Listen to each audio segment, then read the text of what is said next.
my gosh, I'm so excited. It's almost 2021 Oregon archery elk season. I think I've got, what, 5 days left before I leave. But right now, it's California archery deer. Most of my zone is either on fire or closed because of higher fire risk. So I'm hunting these small little patches down here by the Sacramento River. They're very dense. It's cool. It's relatively cool today. It's only 85 degrees, so that's nice. Last year when I was in Oregon, I tried to film some of my hunt for my family and friends because I hunt solo all over the western United States, and they're always asking me, what was it like, what'd you do, or whatever. So I tried to take my video camera out and capture some of the hunt. What I ended up doing is capturing the emotional roller coaster associated with an archery elk hunt.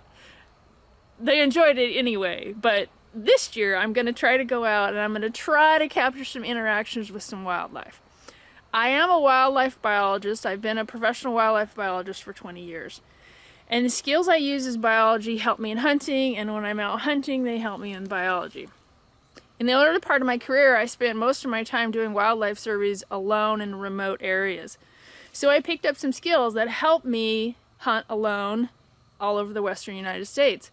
And when I put my videos out last year sharing my solo hunt, it was 17, 18 days, I got some feedback from people saying, you know, what are some things that I can learn so that I can go hunting by myself? Or what are some trips I can do to give me more confidence in the field?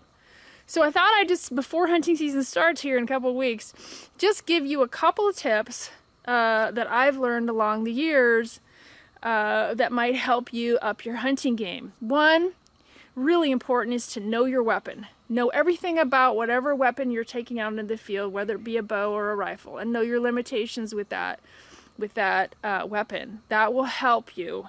And what I'm going to talk about right now are just some skills that give you the foundation, the baseline from which to build.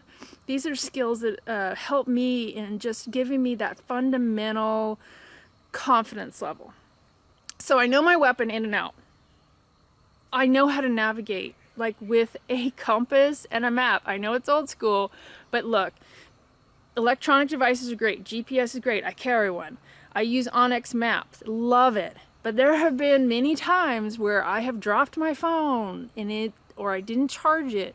I fell in a river once and I lost the use of my electronic devices, and I still had to navigate to meet somebody. So using a map and a compass helps you tremendously in just knowing that I have the skills to get from here to there. I have the skills to signal first responders to my location.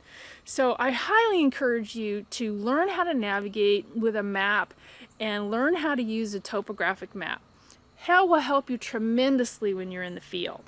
Third thing is never leave home without telling somebody where you're going to be, how long you expect to be gone for, what activity you're doing, and what vehicle you're driving.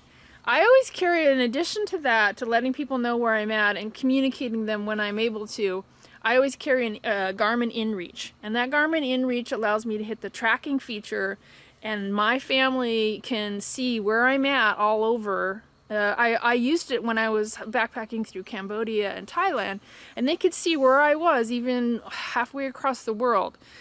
That gives me confidence, and it makes them more comfortable that I'm gone, and they know at least generally where I'm at. Third thing is safety. Always just learn the basic safety skills. Learn what to do to reduce your chances of elevation sickness, because that is horrible. You know, super hydrate, lots of carbs before you go to elevation, and be physically fit for that. Be physically fit for any type of hunting and outdoor activity, and again, know your limitations. I get asked a lot, you know, not only like what kind of tips and things can I learn to hunt more confidently in the field, or maybe even take some solo trips, but it's like, what do I do when I'm by myself and I harvest an animal?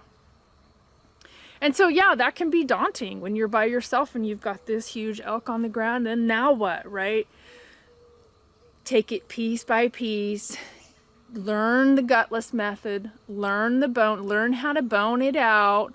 You can practice with getting big cuts of beef at the butcher store if you want. But there's great instructional videos on YouTube on the gutless method and boning out animals. I always carry also with me either a double pulley or a single pulley so that I can leverage the back quarter up to separate the hind quarter off the body. I also use the pulleys to hang my quarters up in a tree, because when I'm by myself, I'm not packing that whole thing up by myself. I usually have to make multiple trips. Also, knowing navigation or having the ability to give somebody your Latin long, you can call in a packer as well. You can do that with Onyx Maps, or you can do it with your GPS. But should those fail, you can pull out your topographic map and your compass and communicate to somebody where that animal is so they can come in and help you pack it out as well. So being physically fit, know your weapon, know how to navigate, and know basic safety skills. To me, those are the things that give me that foundation of confidence to go anywhere in the world. So I hope you get out, and I hope you have a successful hunt, but more importantly, I hope you're safe and you have a wonderful time.